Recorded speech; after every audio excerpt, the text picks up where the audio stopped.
Okey, Assalamualaikum warahmatullahi wabarakatuh. Terima kasih kepada doktor dan kawan-kawan. Okey, ini adalah kita punya presentation laporan CSR projek bagi kita punya projek dalam sektor perbuatan di kilang APM Shock Absorber. Okey, ini ada kita punya objektif iaitu pertama sekali kita perlu memahami proses-proses dia macam mana memasang shock absorber tersebut, mengenerangkan kaedah perolehan data, menilai risiko-risiko keselamatan, mengenal pasti hazard paling kritikal dan last sekali adalah merangka dan mencadah langkah-langkah kawalan risiko. Okey, ini adalah kita punya kaedah pengenalan pastian. Pertama sekali kita kena buat pemeriksaan dan pematian. Lepas tu kita perlu semak semula ke atas dokumen, iaitu ada dua yang paling penting adalah OSHA 1994 dan FMA 1967. Okey, dan seterusnya kita buat temu duga pekerja. Okey, ini adalah gambar-gambar di mana kita buat pemeriksaan audit di sekitar production line 2.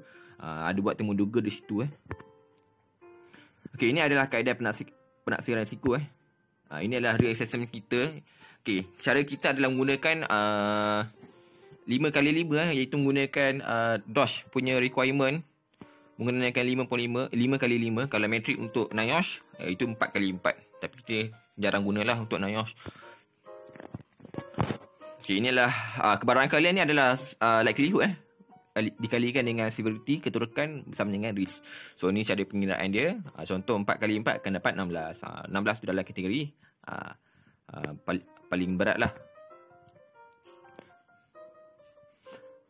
Okey, ini antara kebarangkalian. So 5 paling mungkin boleh berlaku dan nilai 1 adalah tidak dapat dijangka. Mungkin kata mustahil lah boleh berlaku lah.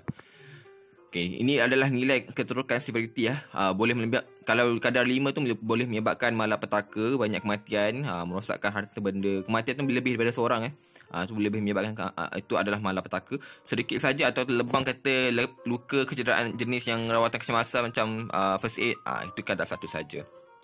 Contohnya 3x1 3. So 3 adalah kadar yang low. Okay, ini adalah metrik risiko dia. Okey, ini kita punya hasil punya find out pembincangan. Okey. Tempat dekat situ kita memang dah ada administration iaitu kita punya ni kita dah letak dah keluar. Ini ada proses-proses yang terlibat. Okey, ini kita punya mengenal pasti hazard. Kita dapat dua. Satu kita bahagikan kepada hazard keselamatan dan satu lagi hazard kesihatan. Hazard keselamatan iaitu di tempat pada damping force iaitu berkaitan dengan putaran gear. Terdapat terdedahnya putaran gear di bahagian mesin tersebut yang boleh menyebabkan jari tersepit.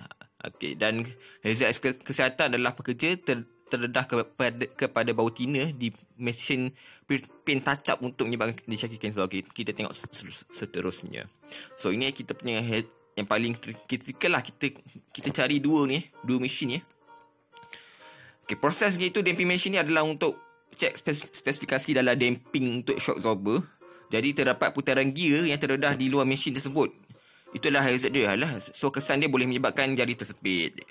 Okey, kita kat situ ada kawalan sedia ada. Okey, likelihood kebarangkalian boleh jadi adalah 2 sebab dia terdedah tanpa ada safety cover. Okey, lepas tu severity dia keturukan dia adalah 3 sebab boleh menyebabkan kecacatan kekal.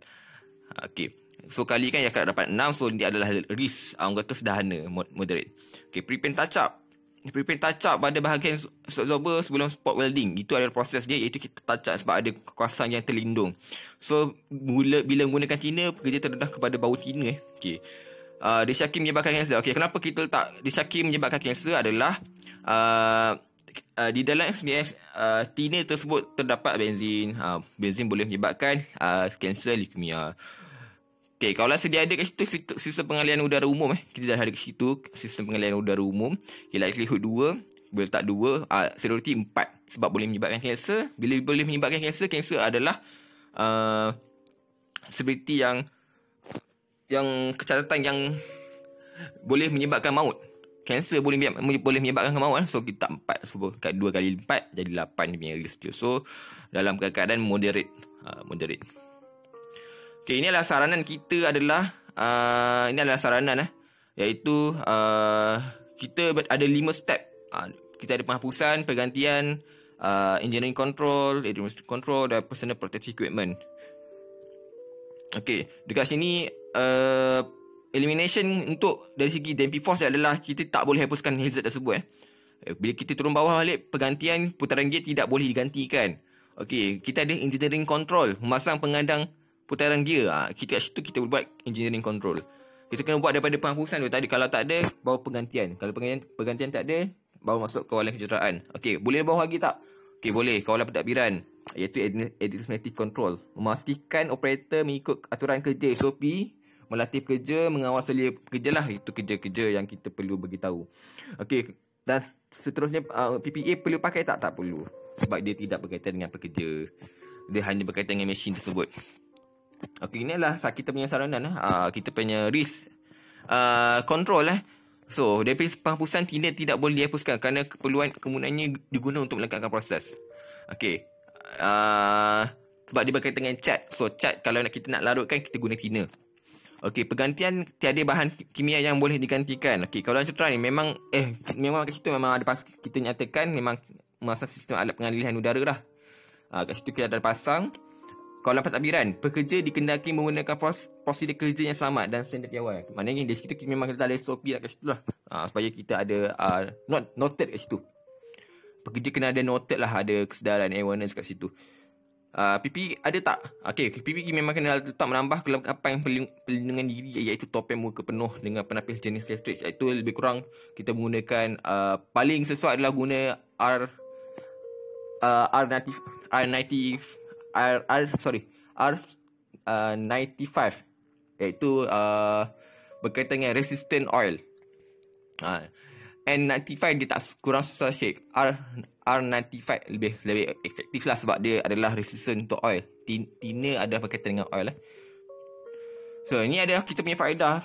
Okey, macam mana kita boleh dapat mencegah kemalangan. Okey, pekerja pun boleh membuat kita ada buat medical surveillance kat situ. Medical surveillance, so kita check setiap tahun, memang check. Kita akan tengoklah apa tak kita punya ni.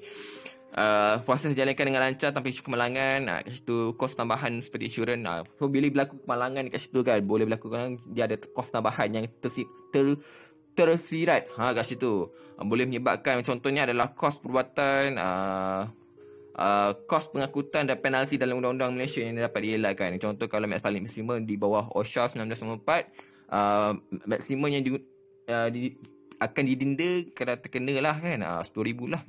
RM10,000 ataupun 2 tahun penjara. Okey, imej syarikat lebih baik dan mendapat kepercayaan pelanggan. Bila kita menjaga keselamatan pekerja, so kita punya syarikat imej ni adalah lebih bagus lah. Sebab tengok company ni menjaga kebajikan pekerja dari segi safety. Betul. Okey, itu saja daripada saya. Terima kasih. Sekian mencegah lebih baik daripada mengubati. Terima kasih. Assalamualaikum warahmatullahi wabarakatuh.